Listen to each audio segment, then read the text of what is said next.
nha tỏ chân này vào quả làm rốt đúng rồi con mà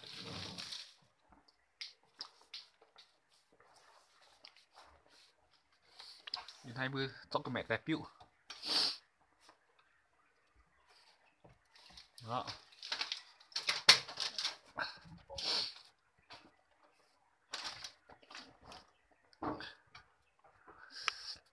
phải mình cân của mẹ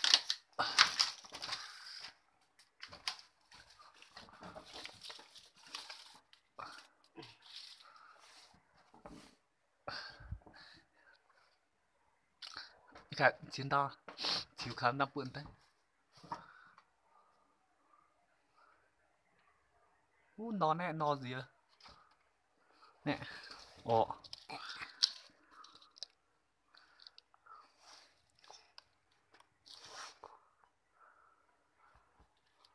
khu có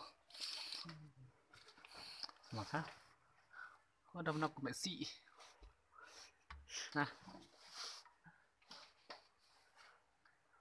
của mẹ xị con mà biểu bên nó ủa đâu ạ nó bỏ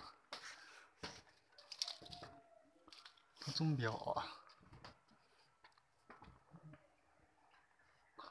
mà khác nên mà tại của mẹ xị là này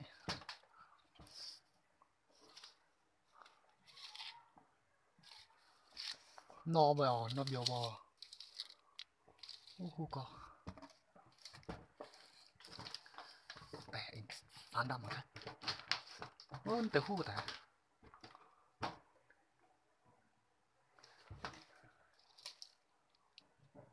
ủa cho nó đi khà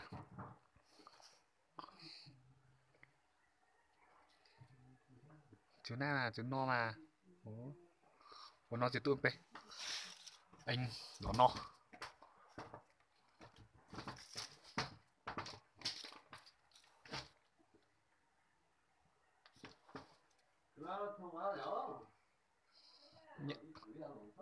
nhiệm tao nè phèn mà khát chiếu hắn nó không có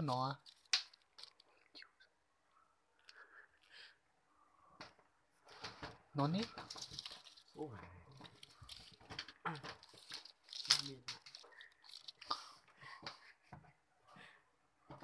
tại tao mà khác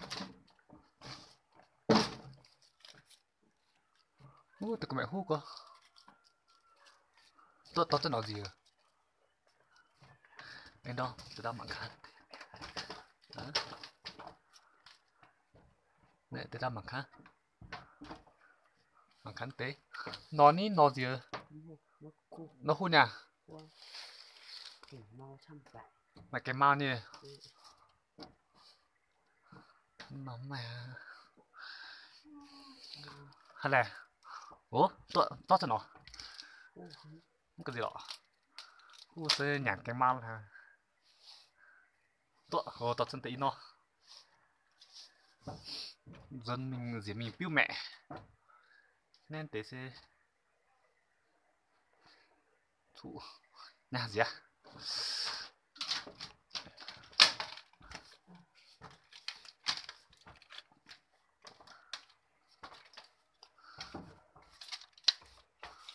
đó ui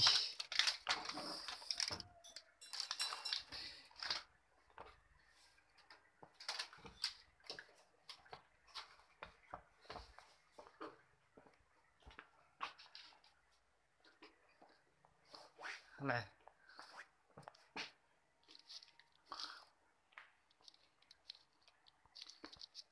ủa mê nọ à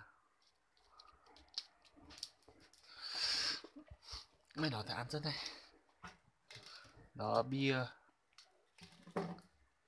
ăn ở đâu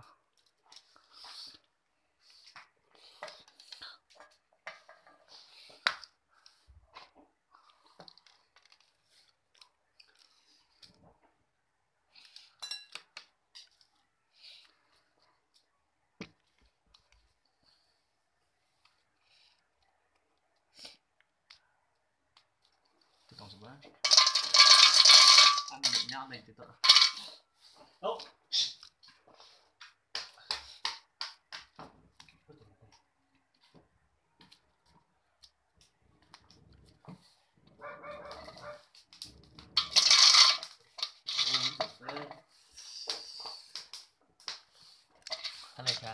tua để sẽ cá luôn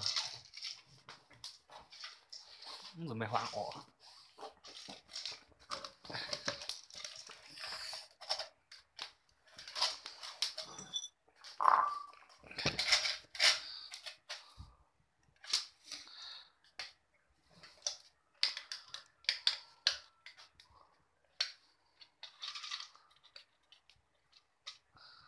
tôi nhận dụ là để nam lọ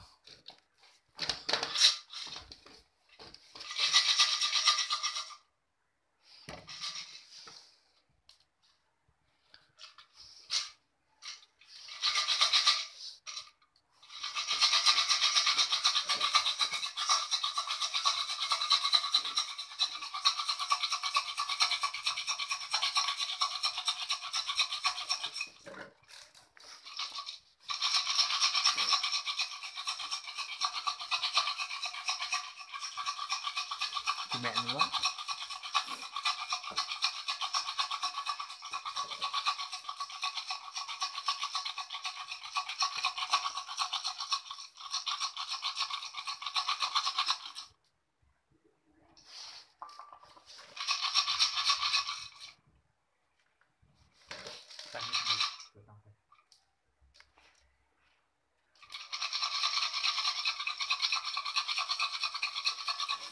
tôi quên tỉnh chiều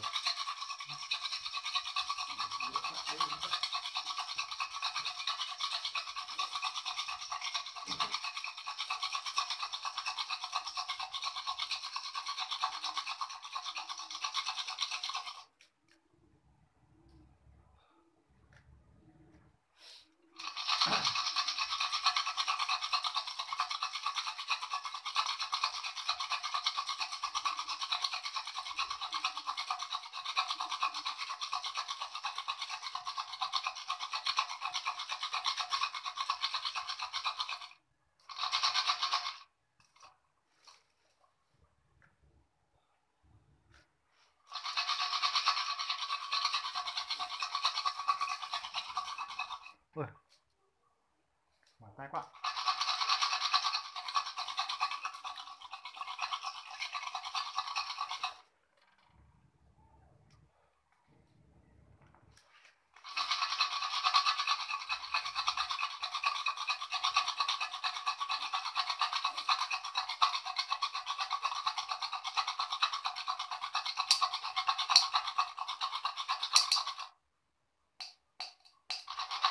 nhớ rồi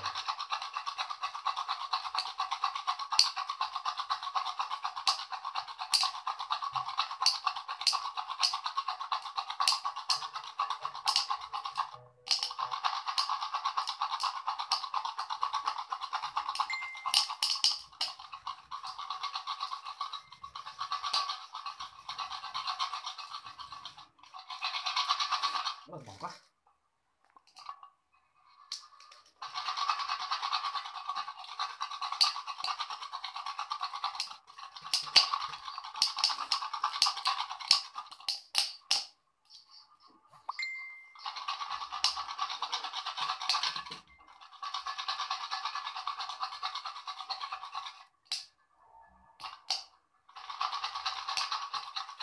ô đi côเนี่ยนี่แต่พี่ความคิดว่านี่แต่พี่ความคิด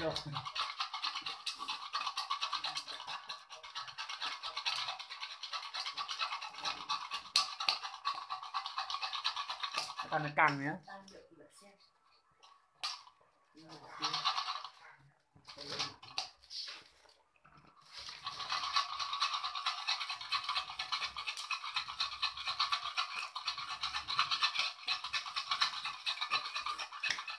โอ้จีต้องเบียว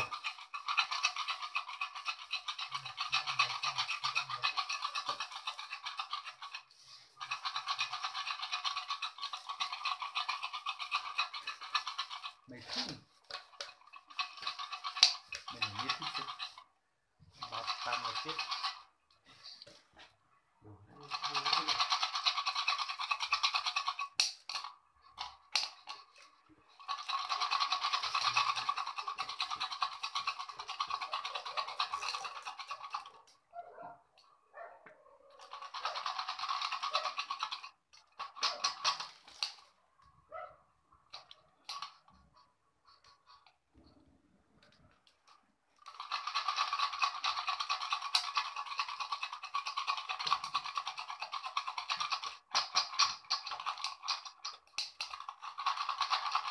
cái nắp bây giờ.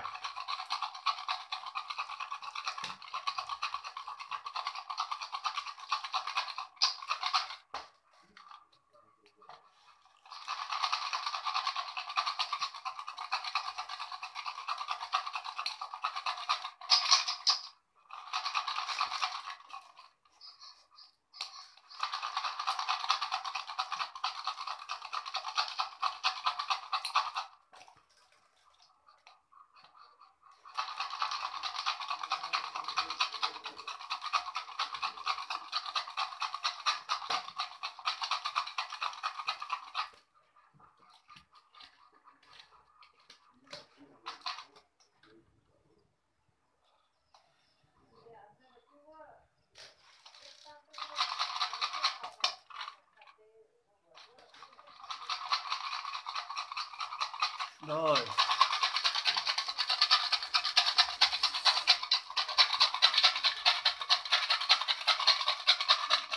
Tahu sebenarnya. Tahu. Bây giờ là thế nào?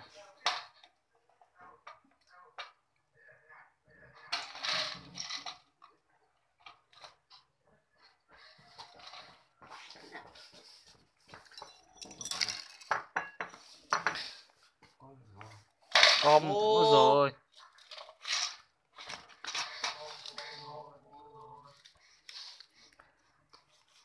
Không cần gì. Mình tới tin nói thế này. Mẹ đung nói con nha. Đừng phải mất biếu à. Nó là không nổi nhỉ. Ủa nó cái phải nữa.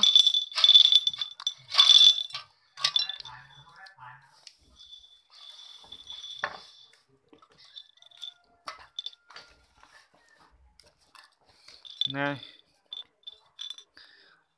Tăng tụi nó thô tê.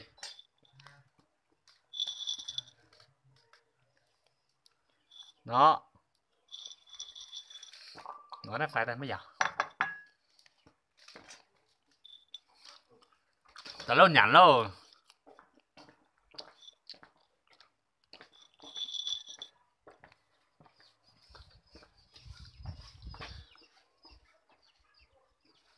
Đó. Lao rồi.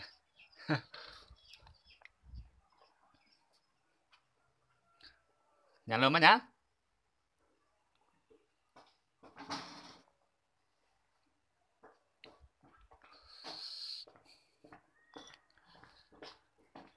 Đó, trời lạnh là chỉ làm như thế này các bác ạ.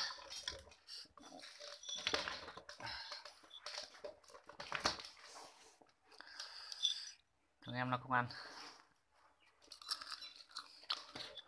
Ta yếu mới nhàng. Nè. Đây nhàng này.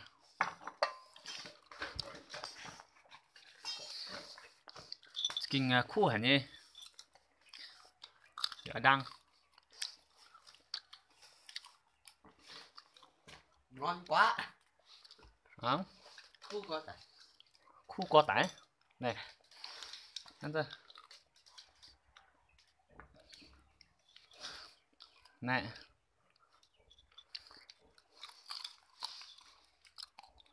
Ta tụi nó hút đi.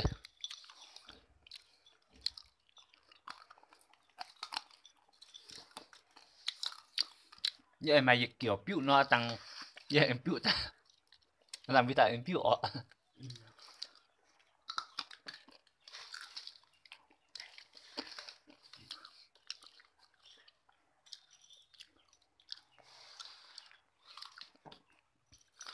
Nè, nhà nó vẫn cool. Quân ra cạnh. Trong hả? Đó, đóng cửa đó. Lạnh quá. Không chịu nổi. Đây. Đây, ngô đây. Tí nữa cho vào vùi giò. Làm một kiểu riêng.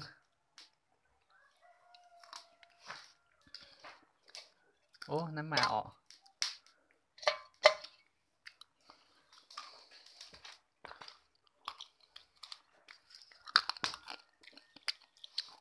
Khúc quá.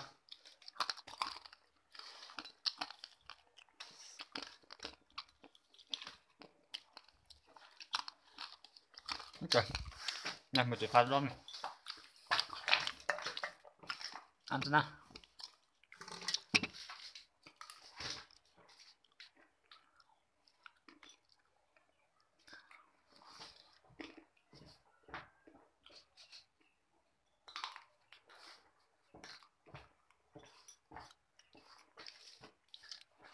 này y dung tổ ta mình cũng dung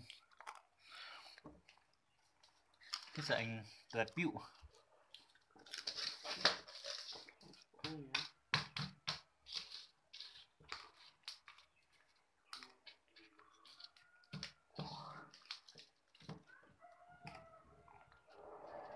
Cắn vui nhé.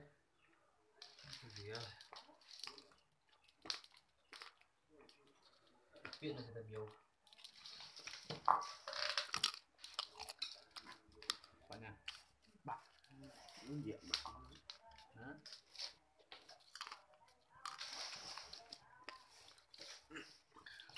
nhâm đi nó lấy cả em nó cuộc sống vùng cao sao gì người phụ nữ xăm hai tay người phụ nữ xa mảng á bảo là chết chết xăm thế đi này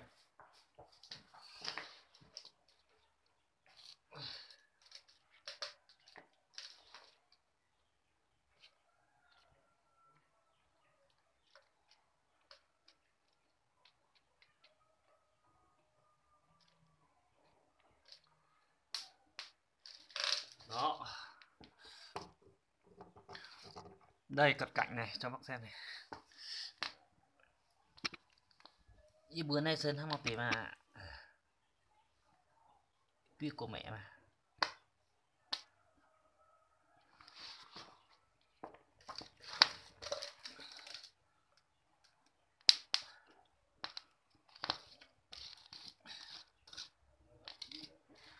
tôi sang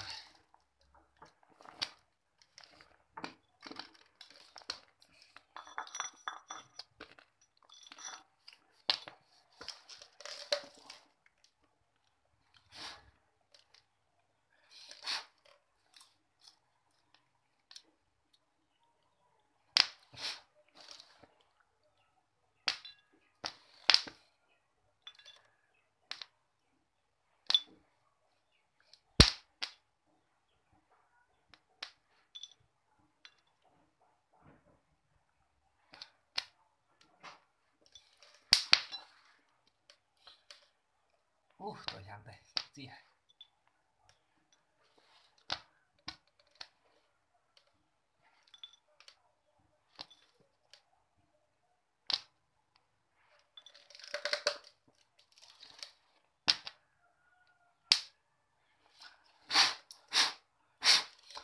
đó bữa piếc ngoài này đi sai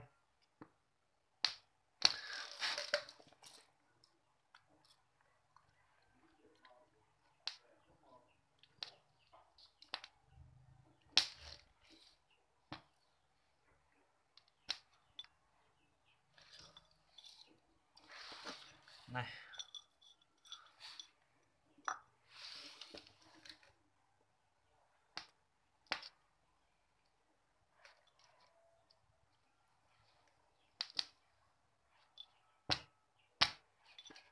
Bì. Cảm dân ta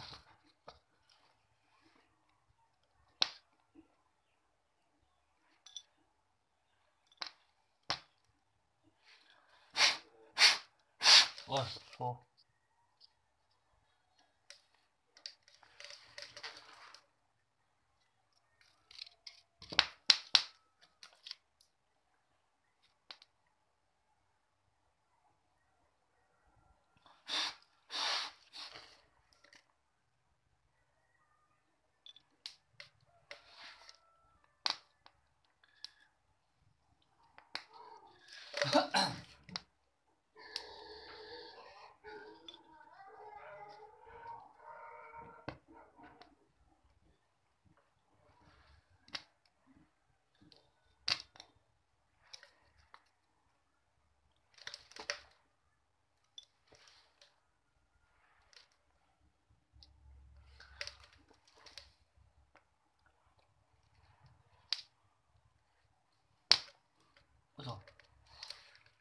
Đây suýt nữa nó cháy này.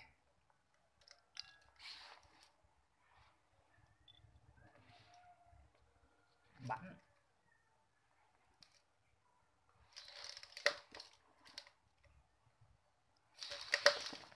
Đó, đây này.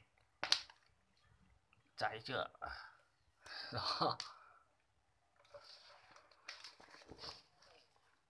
Đây. Đó, tí nữa phủi hết. Phủi hết do đi. Ăn mới sướng. Cho ngày xưa đấy, hồi trẻ con đây.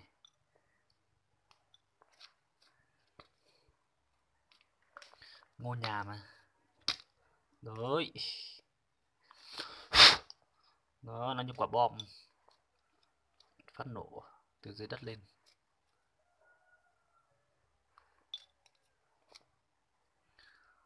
Rồi, ok, chắc hết rồi.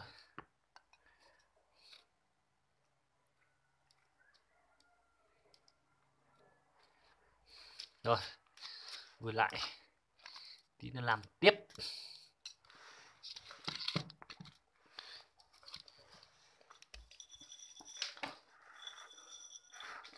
Đây. Đó.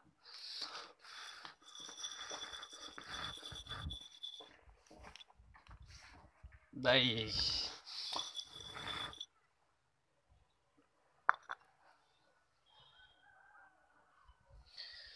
Ngô kiểu này mới ngon.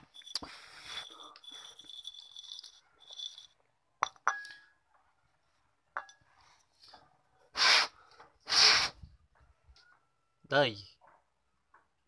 Nướng kiểu này mới ngon.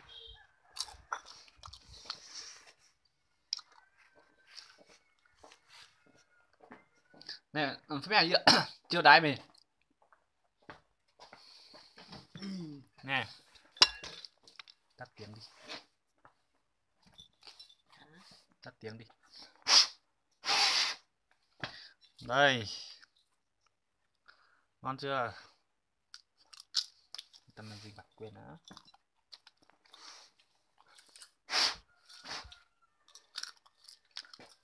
Đó. Đây, vừa làm việc vừa chơi.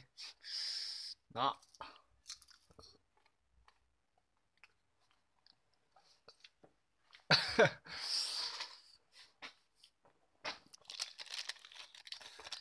Đây.